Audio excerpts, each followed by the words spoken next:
ಕೊರಟಗೆರೆ ಪಟ್ಟಣದ ಸರ್ಕಾರಿ ಪದವಿ ಪೂರ್ವ ಕಾಲೇಜ್ ಮೈದಾನದಲ್ಲಿ ಪ್ರಧಾನಿ ನರೇಂದ್ರ ಮೋದಿ ಅವರ ಹುಟ್ಟುಹಬ್ಬದ ಅಂಗವಾಗಿ ಕೊರಟಗೆರೆ ವಿಧಾನಸಭಾ ಬಿಜೆಪಿ ಅಭ್ಯರ್ಥಿ ಆಕಾಂಕ್ಷಿ ಡಾಕ್ಟರ್ ಲಕ್ಷ್ಮೀಕಾಂತ್ ಹಮ್ಮಿಕೊಂಡಿದ್ದ ವಾಲಿಬಾಲ್ ಪಂದ್ಯಾವಳಿ ಕಾರ್ಯಕ್ರಮದ ಉದ್ಘಾಟನೆಗೂ ಮುನ್ನ ಪ್ರವಾಸಿ ಮಂದಿರದಲ್ಲಿ ಪತ್ರಕರ್ತರೊಡನೆ ಮಾತನಾಡಿದ ಕೇಂದ್ರ ಸಾಮಾಜಿಕ ನ್ಯಾಯ ಮತ್ತು ಸಬಲೀಕರಣ ರಾಜ್ಯ ಸಚಿವ ಎ ನಾರಾಯಣಸ್ವಾಮಿ ಅವರು ಭಾರತ್ ಜೋಡೋ ಕಾರ್ಯಕ್ರಮ ರಾಹುಲ್ ಗಾಂಧಿ ಅವರು ಯಾವ ಕಾರಣಕ್ಕಾಗಿ ಮಾಡುತ್ತಿದ್ದಾರೆ ತಿಳಿಯುತ್ತಿಲ್ಲ.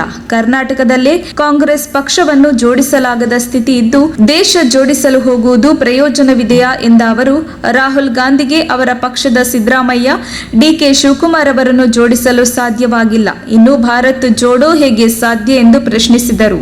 ವಿರೋಧ ಪಕ್ಷದ ನಾಯಕ ಸಿದ್ದರಾಮಯ್ಯನವರು ಬೆಳಿಗ್ಗೆ ಎದ್ದಾಗ ಆರ್ಎಸ್ಎಸ್ ಸಂಘಟನೆ ಜಪ ಮಾಡಿದರೆ ಅದೇ ಆರ್ಎಸ್ಎಸ್ ಅನ್ನು ಕಾಂಗ್ರೆಸ್ ಪಕ್ಷ ತಮ್ಮ ಅಧಿಕಾರಾವಧಿಗಳಲ್ಲಿ ದುರುದ್ದೇಶಪೂರ್ವಕವಾಗಿ ಯಾವುದೇ ತನಿಖೆ ಮಾಡದೆ ಕಾರಣವಿಲ್ಲದೆ ನಿಷೇಧ ಮಾಡಿದ್ದರು. ಆದರೆ ಪಿಎಫ್ಐ ಸಂಘಟನೆಯನ್ನು ಎನ್ಐಎ ಸಂಪೂರ್ಣ ತನಿಖೆ ಮಾಡಿ ಸಾಕ್ಷಿ ಸಂಗ್ರಹಿಸಿ ದೇಶದ ಪ್ರಬುದ್ಧ ಮುಸ್ಲಿಂ ಸಂಘಟನೆಗಳೊಂದಿಗೆ ಚರ್ಚಿಸಿ ನಿಷೇಧಿಸಲಾಗಿದೆ. ಆರ್ಎಸ್ಎಸ್ ಎಂದಿಗೂ ದೇಶದ್ರೋಹ ಕೆಲಸ ಮಾಡಿಲ್ಲ. ಸಿದ್ದರಾಮಯ್ಯ ಯಾರನ್ನು ಮೆಚ್ಚಿಸಲು ಆ ಸಂಘಟನೆಯನ್ನ ನಿಷೇಧಿಸಲು ಒತ್ತಾಯಿಸುತ್ತಿದ್ದಾರೆ ಎಂದರು. ಕಾಂಗ್ರೆಸ್ ಆರ್ಎಸ್ಎಸ್ ಅನ್ನ ಬ್ಯಾನ್ ಮಾಡಿದ್ರಲ್ಲ, ಆರ್ಎಸ್ಎಸ್ ಅನ್ನು ಬ್ಯಾನ್ ಮಾಡಿದ್ರು, ವಿಶ್ವ ಹಿಂದೂ ಪರಿಷತ್ ಅನ್ನು ಬ್ಯಾನ್ ಮಾಡಿದ್ರು. ಕುಡಿದೆದ್ದಿದ್ದೇವೆ ನಾವು. ಈ ದೇಶದಲ್ಲಿ ಸಂಘ ಪರಿವಾರ ದೇಶದ ಪರವಾಗಿದೆ, ದೇಶದ ಅಭಿವೃದ್ಧಿ ಪರವಾಗಿದೆ. ಈ ಭಾರತ ದೇಶವನ್ನ ತಾಯಿ ಅಂತ ಸ್ವೀಕಾರ ಮಾಡ್ಕೊಂಡಿದ್ವಿ. ನಮ್ಮನ್ನ ಸ್ವೀಕಾರ ಮಾಡುವಂತ ಈ ದೇಶದ ಜನತೆ ಇರುವಾಗ ಕಾಂಗ್ರೆಸ್ನವರ ಬ್ಯಾನ್ ಏನಾಗಿದೆ, ಅವ್ರು ಬ್ಯಾನ್ ಆದಂತ ನಂತರ ಸಂಘ ಪರಿವಾರ ವಿಶ್ವ ಹಿಂದೂ ಪರಿಷತ್ ಹೆಚ್ಚು ಕಾರ್ಯಕರ್ತರು ದೇಶವನ್ನ ರಕ್ಷಣೆ ಮಾಡೋದಕ್ಕೆ ಹೊರಗಡೆ ಯುವಕರ ಪಡೆ ನಮ್ಮ ಜೊತೆಲಿ ಬರ್ತಾ ಇದೆ ಅನ್ನೋದನ್ನ ಕಾಂಗ್ರೆಸ್ ಅವ್ರು ಹತ್ಕೊಬೇಕು. PFI ಬ್ಯಾನ್ ಮಾಡಿರೋದು ತಮ್ಗೆ ಯಾವ ಸರಿ ಅನ್ಸುತ್ತೆ? ಇಲ್ಲ, ನನಗೆ ಸರಿ ಅನ್ಸುತ್ತೆ ಅಂತಲ್ಲ. PFI ಬ್ಯಾನ್ ಮಾಡೋದಕ್ಕೆ ಮೊದಲು NIA ಏನಿದೆ ಆ ವರದಿಯನ್ನ NIA ಬಹಳಷ್ಟು ದಿನಗಳ ಕಾಲ ಸ್ಟಡಿ ಮಾಡಿ PFI ನ ಕಾರ್ಯಚಟುವಟಿಕೆಗಳನ್ನ, ದೇಶ ವಿರೋಧಿ ಚಟುವಟಿಕೆಗಳನ್ನ ಎಲ್ಲ ಡಿಟೇಲ್ ರಿಪೋರ್ಟ್ ಅನ್ನ ತೆಗೆದುಕೊಂಡು ಮುಸ್ಲಿಂ ನಾಯಕರ ಜೊತೆಯಲ್ಲಿ ಚರ್ಚೆ ಮಾಡಿದ್ದು. PFI ಈ ದೇಶದಲ್ಲಿ ಏನ್ ಮಾಡ್ತಾ ಇದೆ ಅನ್ನೋದನ್ನ RSS ಅವರ ವಿಶ್ವ ಹಿಂದೂ ಪರಿಷತ್ ಚರ್ಚೆ ಮಾಡಲಿಲ್ಲ. ಮುಸ್ಲಿಂ ನಾಯಕರ ಬಳಿ ಚರ್ಚೆ ಮಾಡಿ ಇಡೀ ದೇಶದ ಮುಸ್ಲಿಂ ನಾಯಕರು PFI ತಾವು ಬ್ಯಾನ್ ಮಾಡಲೇಬೇಕಾಗಿದೆ ಅಂತ ಅನುಮತಿಯನ್ನ ಪಡೆದು ಅವರ ಸಲಹೆಯನ್ನ ಪಡೆದೇ ಬ್ಯಾನ್ ಮಾಡಿರೋದು ಅನ್ನೋದನ್ನ ಕಾಂಗ್ರೆಸ್ ಅವರು ಅರ್ಥ ಮಾಡ್ಕೊಬೇಕು. ದೇಶದಲ್ಲಿ ನಿಜವಾದ ದಲಿತ ಮತ್ತು ಸಂವಿಧಾನ ವಿರೋಧಿಗಳು ಕಾಂಗ್ರೆಸ್ ಪಕ್ಷದವರು. ಆದರೆ ಅದನ್ನು ಬಿಜೆಪಿಯ ಮೇಲೆ ಹಾಕಲು ಬಹಳ ಶ್ರಮ ಪಡುತ್ತಿದ್ದಾರೆ. ದೇಶದಲ್ಲಿ ರಾಜ್ಯದಲ್ಲಿ ಅತಿ ಹೆಚ್ಚು MP MLA ಸಚಿವರು ಇರುವುದು ಬಿಜೆಪಿಯಲ್ಲಿ. ರಾಜ್ಯದಲ್ಲಿ ದಲಿತ ನಾಯಕ ಗೋವಿಂದ ಕಾರಜೋಳರವರನ್ನ ಉಪಮುಖ್ಯಮಂತ್ರಿ ಮಾಡಿದ್ದೇವೆ. ಸಂವಿಧಾನ ಶಿಲ್ಪಿ ಬಾಬಾ ಸಾಹೇಬ್ ಅಂಬೇಡ್ಕರ್ ಅವರಿಗೆ ದುಃಖ ನೀಡಿದ್ದು, ಅವಮಾನಿಸಿದ್ದು, ಸಂವಿಧಾನ ಬದಲಾವಣೆ ಮಾಡಿದ್ದು ಕಾಂಗ್ರೆಸ್ ಪಕ್ಷ ಎನ್ನುವುದು ದಲಿತರು ಮರೆತಿಲ್ಲ ಎಂದರು. ನಾನು ಸಚಿವನಾದ ಮೇಲೆ ನನ್ನ ಇಲಾಖೆಯಿಂದ ನ್ಯಾಷನಲ್ SC/ST ಕಾರ್ಪೊರೇಷನ್ ಇಂದ ರಾಜ್ಯಗಳ ಅಭಿವೃದ್ಧಿಗೆ ಅತಿ ಕಡಿಮೆ ಬಡ್ಡಿ ಸಾಲ ಕೊಡಲಾಗುತ್ತಿದೆ. ಕೇಂದ್ರ ಸರ್ಕಾರದ ಆದರ್ಶ ಗ್ರಾಮಗಳನ್ನ ಗುಡಿಸಲು ಮುಕ್ತ ಮಾಡುವುದು, ಅಲಿ ಅಂಬೇಡ್ಕರ್ ಮತ್ತು ಬಾಬು ಜಗಜೀವನ್ ರಾಮ್ ಭವನ ನಿರ್ಮಾಣ, ದೇಶದಲ್ಲಿ ಪ್ರತಿ ವರ್ಷ 3,000 ವಿದ್ಯಾರ್ಥಿಗಳಿಗೆ ಉಚಿತ UPSC ತರಬೇತಿ ನೀಡಲಾಗುತ್ತಿದೆ ಹಾಗೂ ಪ್ರತಿ ರಾಜ್ಯದಲ್ಲೂ ತರಬೇತಿ ಸಂಸ್ಥೆಗಳನ್ನು ತೆರೆಯಲಾಗುವುದು ಎಂದರು. ಕೊರಟಗೆರೆ ವಿಧಾನಸಭಾ ಕ್ಷೇತ್ರದಲ್ಲಿ ಪಕ್ಷದಲ್ಲಿ ಆಕಾಂಕ್ಷಿಗಳು ಹೆಚ್ಚಾಗಿದ್ದು ಪಕ್ಷದ ನಾಯಕರು, ಮುಖಂಡರು ಅದನ್ನು ಸರಿತೂಗಿಸುವರು. ಮತ್ತೆ ರಾಜ್ಯದಲ್ಲೂ ಬಿಜೆಪಿ ಅಧಿಕಾರಕ್ಕೆ ಬರುತ್ತದೆ ಎಂದರು. ಈ ಸಂದರ್ಭದಲ್ಲಿ ಪಕ್ಷದ ವಿಧಾನಸಭಾ ಆಕಾಂಕ್ಷಿ ಡಾಕ್ಟರ್ ಲಕ್ಷ್ಮೀಕಾಂತ್,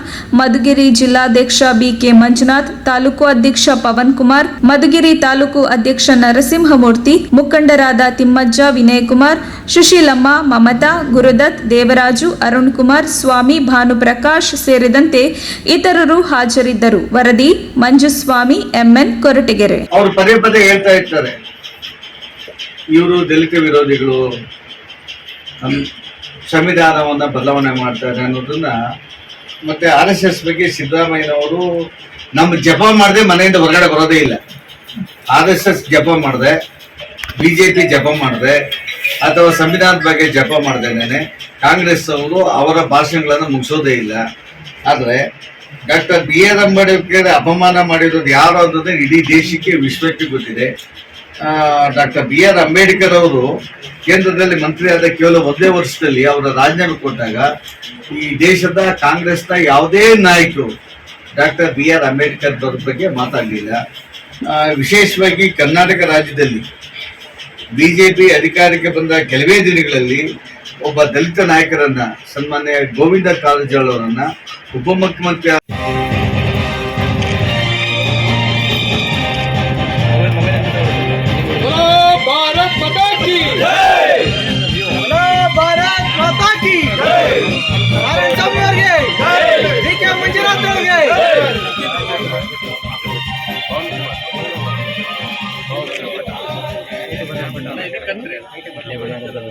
ಸಾಗಿ ಬಂದಿದ್ದ ನಮ್ಮೊಂದಿಗೆ ಆಹ್ವಾನಿತ ಗಣ್ಯರಾಗಿ ಆಗಮಿಸಿಕೊಂಡಿರುವಂತಹ ಜೆ ನಾರಾಯಣ ಸ್ವಾಮಿ ಅವರಿಗೆ ತಮ್ಮೆಲ್ಲರ ಗಟ್ಟಿ ಚಪ್ಪಳೆಯೊಂದಿಗೆ ಪ್ರೀತಿಪೂರ್ವಕವಾಗಿ ಅಭಿನಂದಿಸಿಕೊಳ್ಳುವಂತೆ ತಮ್ಮೆಲ್ಲರಲ್ಲಿ ವಿನಂತಿಯನ್ನು ಮಾಡಿಕೊಳ್ತಾ ಇದ್ದೇವೆ.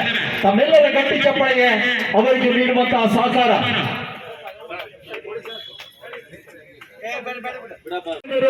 ಈಗಾಗಲೇ ಪಂದ್ಯಕೂಟಕ್ಕೆ ಚಾಲನೆ ನೀಡಿಕೊಳ್ಳುತ್ತಿರುವಂತಹ ರೋಚಕ ಸಮಯ. ಸುಣ್ಣ ಬಣ್ಣ ತಡೆದು ತೋರಣಗಳಿಂದ ರಾರಾಸಿಕೊಳ್ಳುತ್ತಿರುವಂತಹ ಇವತ್ತಿನ ವಾಲಿಬಾಲ್ ಅಂಕಣ ಅಂದು 1895 ವಿಲಿಯಂ ಜಿ ಮಾರ್ಗದ ಮುಖೇನವಾಗಿ ಅಮೆರಿಕದಲ್ಲಿ ಹುಟ್ಟಿಕೊಂಡಂತಹ ಈ ಕ್ರೀಡೆ ನಮ್ಮ ಭಾರತಕ್ಕೆ ಬಂದು ಮಾತ್ರ ಹಲವಾರು ವರ್ಷಗಳ ಕಳೆಯಿತು. ಭಾರತದಲ್ಲಿ ಒಟ್ಟಾಗಿ ಹೇಳುವುದಾದರೆ 24 ವಾಲಿಬಾಲ್ ಅರ್ಜುನ ಗುರುತಿಸಿಕೊಂಡು ಬಂದಿದ್ದಾರೆ. ಅತಿ ಹೆಚ್ಚಾಗಿ ವಾಲಿಬಾಲ್ ಅರ್ಜುನನ್ನು ಗುರುತಿಸಿಕೊಂಡ ರಾಜ್ಯ ಎಂದರೆ ಅದು ಕೇರಳ, ದ್ವಿತೀಯವಾಗಿ ಹೇಳುವುದಾದರೆ ತಮಿಳುನಾಡು, ತೃತೀಯವಾಗಿ ಹೇಳುವುದಾದರೆ ಪಂಜಾಬ್. ಬೇಸರದ ಸಂಗತಿ ಎಂದರೆ ಇದುವರೆಗೂ ಕರ್ನಾಟಕದಲ್ಲಿ ಒಬ್ಬನೇ